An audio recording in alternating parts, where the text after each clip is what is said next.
once again, welcome to Mhelbeth's Table. Today, I will show you this very easy but delicious dessert recipe. This is what we call the Chinese rice cake, or ito yung puting puto na gustong-gusto natin, especially sa mga probinsya. Alright guys, here are the ingredients. We will be needing a very simple ingredients with this very delicious rice cake.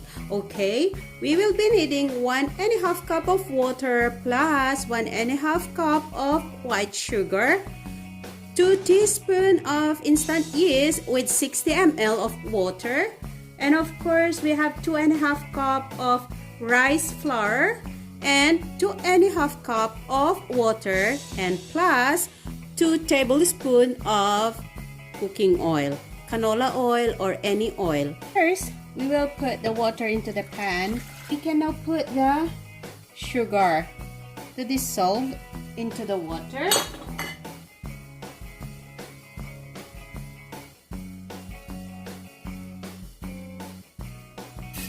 Alright guys, and then we will turn off the heat and let's wait until it cool down. Okay, we will add the water into the what you call this one, into the yeast. Okay, and let's set this aside for about 10 minutes hanggang mag-bloom siya. Okay, so just mix it nicely.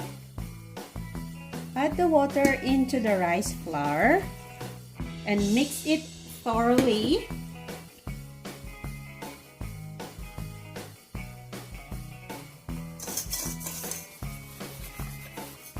Make sure guys na there's no lumps, okay? Okay guys, we will now add the liquid sugar. Yung ano natin sa dinisolve natin na sugar. It's cold already. So we may now add into the flour and also our yeast. Okay, mix it up together. And you can add now the oil.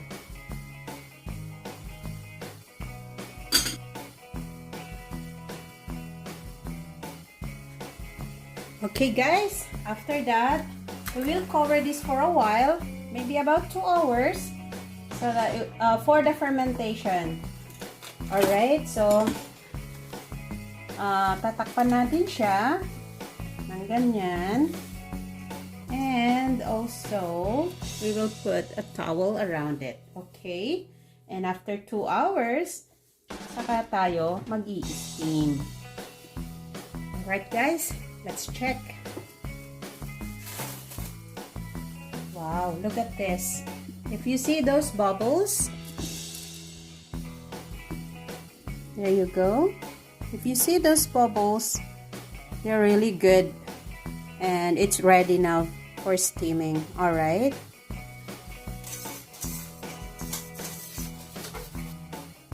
Okay guys, ililipat na natin to sa ating pan. I just put a little bit of oil dito sa aking pan para hindi siya dumikit.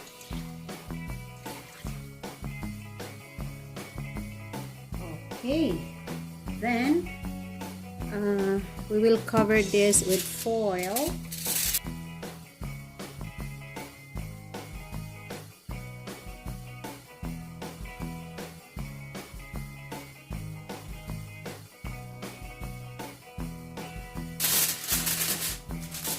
And then guys, we will steam this for about 20 minutes, okay?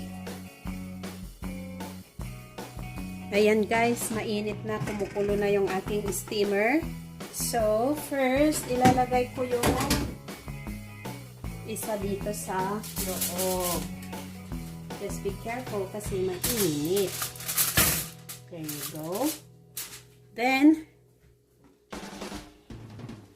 meron pa akong isa. So, I will put the other one on the other side too. Okay. There you go. Then, we'll steam this in medium heat for about 20 minutes or 25 minutes.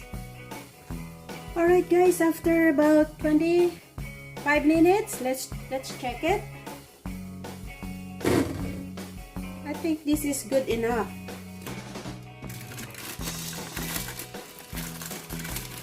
Yay! There you go. Oopsie. It's hot guys, so let's wait until it's cooled down a bit before we remove it because it's too hot. Alright. Same thing with the other one. There's a lot of water. That's why make sure to put on your foil on top of it. See? Wow, so beautiful guys. Look at this. Oops.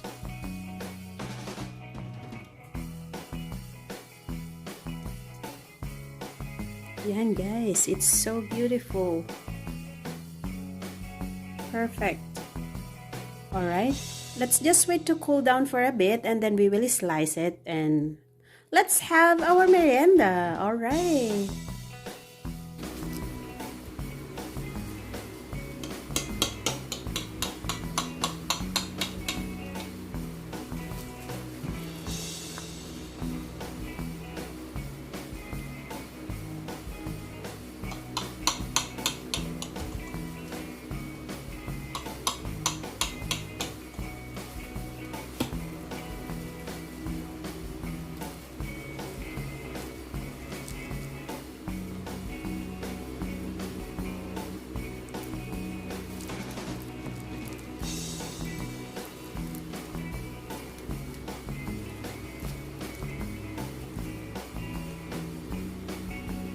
And guys, it's like a honeycomb, right? So good.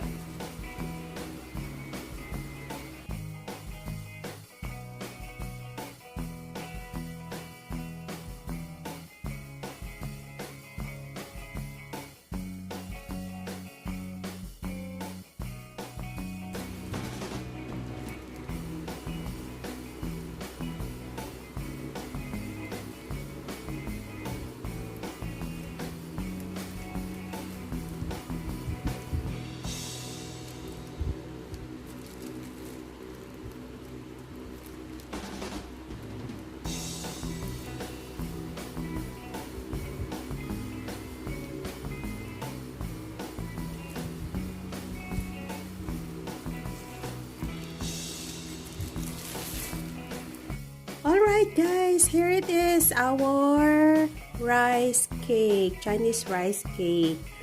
This is really good with coffee, right?